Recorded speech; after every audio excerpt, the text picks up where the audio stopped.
So this is one of the homework problems in my open math. Let's take a look at it, and then we'll also move up to one of the others that looks a little bit different from this one.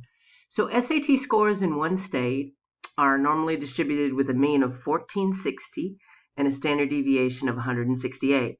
Suppose we randomly pick 57 SAT scores from that state. We want to answer two questions.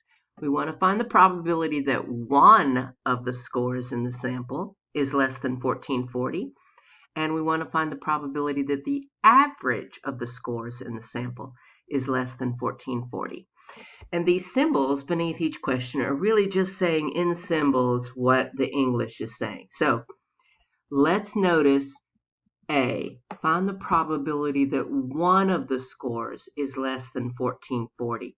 And when we see we're just doing one of the scores and we're not really using the entire sample, we're just using one of the scores, we go back to the original z-score that we got in our last section. All right, so I'm going to go to just something to write on here. We're going to go back to, and rather than use the symbols just because it takes so long in Word to look them up, I'm just going to kind of write them out like this.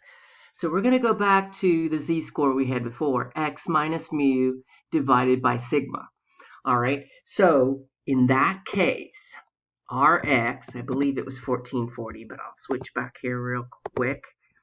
1440 is our x, and our mean is 1460. Our standard deviation is 168. So we're going to have 1440 minus 1468, or 1460. 1440 minus 1460 divided by, and I believe that standard deviation was 168.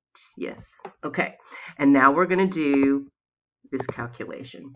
Okay, so do your top first. 1440 minus 1460 is going to give you negative 20, and then divided by the 168. And if you put that into your calculator, now we get negative 0.119. Okay, now we've got the z-score. We are now going to put that z-score into Excel to get the actual probability. And I have Excel open, I think, from another video I was doing earlier. So let's put it in, equal norm dot s dot dist, and I don't know if it's just going to, here we go. And it was negative 0.119, and the word true.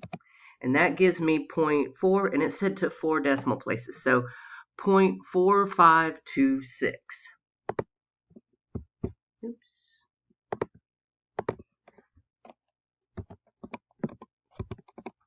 Okay, so that is what we're going to put in here, 0.4526.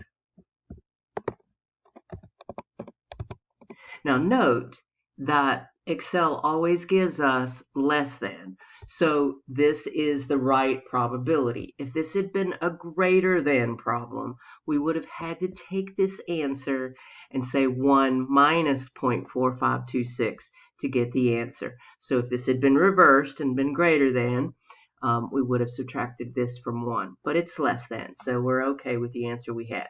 Now, for part B, since we're talking about the probability of the average of the scores, we're using the sample.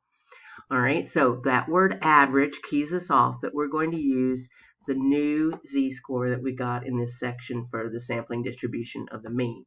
So let's use that. We've still got the same information, but we're going to use our 57 now. So let me go back and use the new z-score.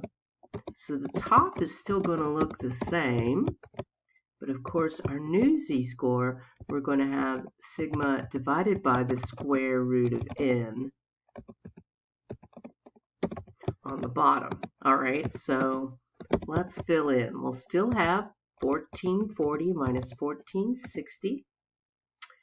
But now it's going to be, divided by 168 divided by the square root. And rather than taking a whole lot of time to look up our square root symbol, n was it 57? 57. Square root of 57. Oops. All right, now what will help you a lot is to take this piece by piece. You need to do all of the top and all of the bottom before dividing the top by the bottom. All right, so on the top, we're going to get negative 20. On the bottom, first thing, just put square root of 57 into your calculator. So I'm going to do that. Square root of 57 ends up being 7.549834. Don't round off too early or you'll get inaccurate, and when you put it into My Open Math, it'll count it wrong because you'll be off by like a decimal point or two. If you take it out further, you'll be safer in putting it in.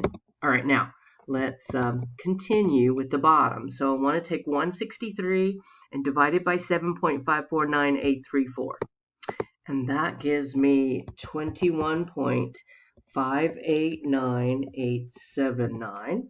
All right, and then lastly, let's go ahead and divide out the negative 20 divided by 21.589879. And we get negative 0.926. Okay, now we've got our z-score. Now let's put it into Excel and get the actual probability.